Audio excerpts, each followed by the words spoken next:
In this video, we're going to look at ideology in America.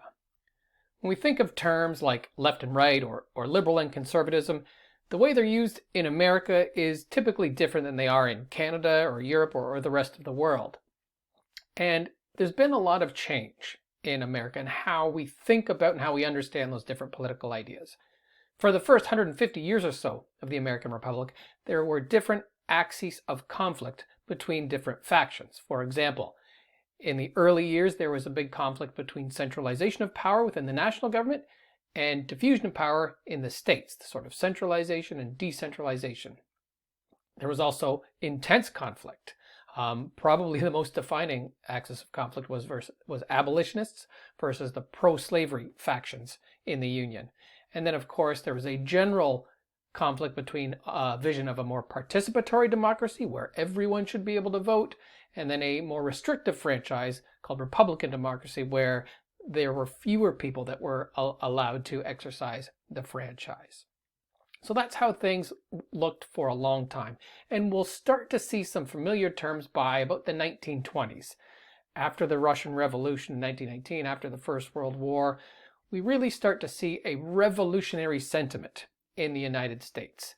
A socialist movement that wants to see sort of those workers' rights and those principles adopted from Soviet communism.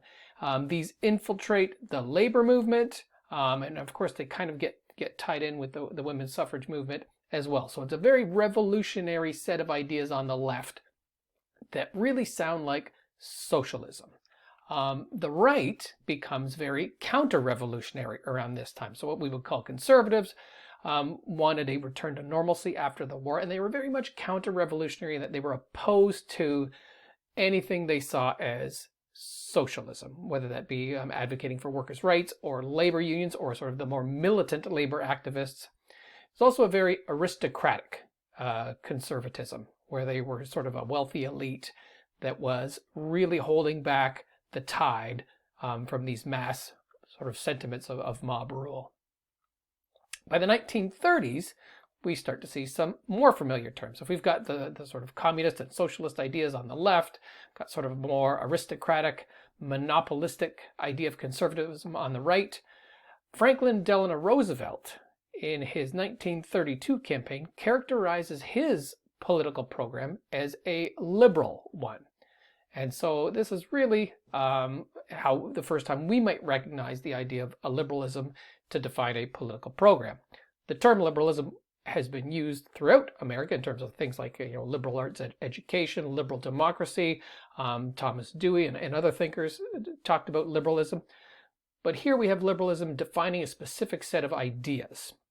And it was the idea of a New Deal politics, whereby liberalism was a set of ideas that was opposed to the communists on the left, but it also wanted to reform capitalism from its excesses on the right, the sort of monopolistic, sort of owner-controlled capitalists. And so liberalism here for FDR was a set of ideas that was used to break that corporate concentration of power, give some share of profits to the workers, and use the state to kind of take corrective action. Regulated capitalism was sort of the middle ground. That's how liberalism was positioned in FDR's politics.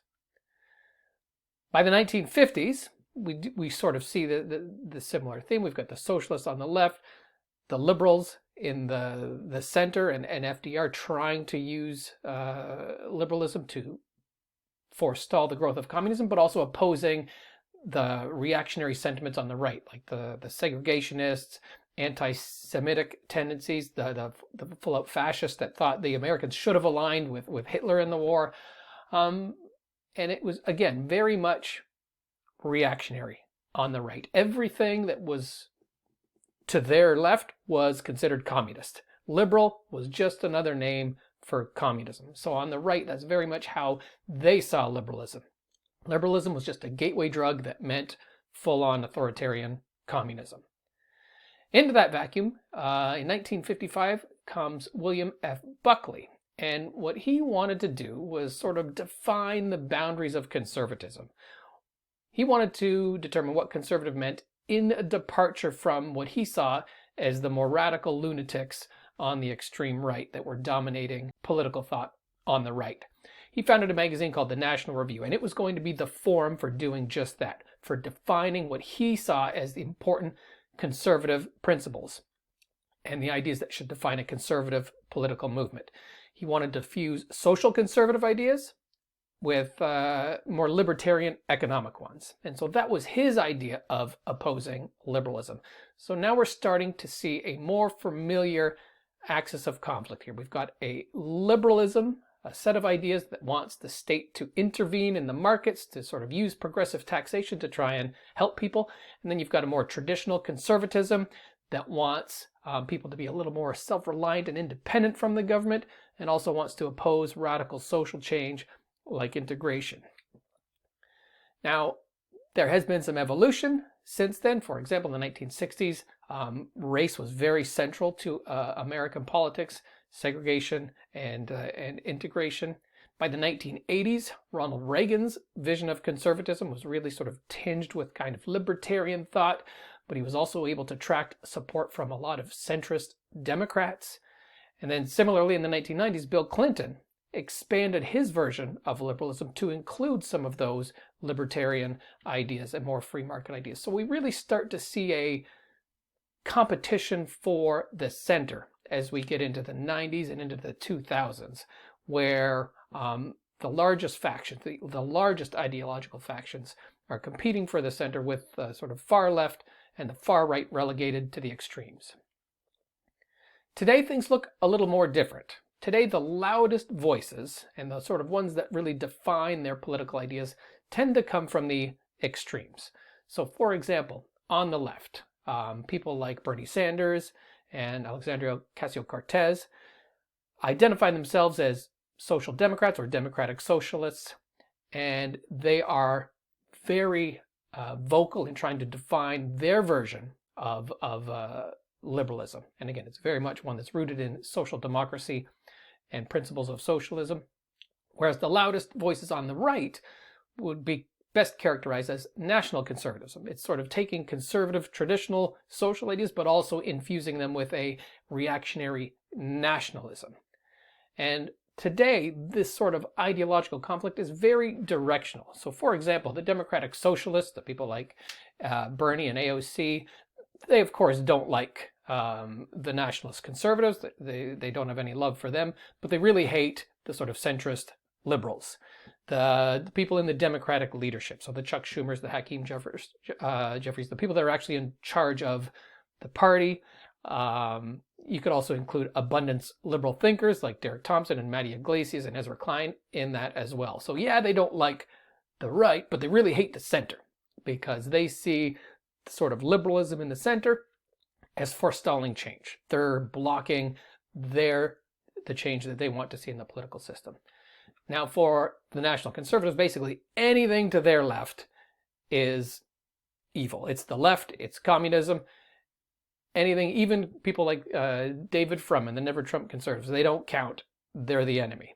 And so even though there is still a lot of thought in the center, just because of the political system, people tend to define their ideas and what these terms mean, like what liberalism means and what conservatism means, in a directional manner. They define it in opposition to something. There's also this element of ideology being symbolic and operational. Now, what does that mean? Well, this comes from research by Ellis and Stimson, two political scientists. In their research, they found that people had two ideological perspectives. They had a symbolic ideology, which was the thing they called themselves. They might call themselves liberal or conservative. But they also had an operational ideology, the things they actually believed. And they would characterize them, political scientists characterize them as being liberal or conservative. They found that some in the American public were actually mismatched. They might be symbolically liberal, that's what they called themselves, but they had conservative ideas. They were operationally conservative. And the inverse was true. There were symbolic conservatives that called themselves conservatives, but operationally the things they actually believed would be characterized as liberal. So even though people use the terms to define themselves and to define others, they don't necessarily have a good idea of what they mean. So just to recap, when we think about ideology in America, the terms they use in America are different than they are in Canada or elsewhere in the world. Additionally, those meanings have changed over time. So what was considered conservative in one time period is maybe not the same as it is in another period. And that same goes for ideas like liberalism and socialism. Typically, today we see ideologies as defined in opposition to something. You know what you're against. And that sort of ties in with the idea of symbolic ideology. You know what team you're on versus operational ideology.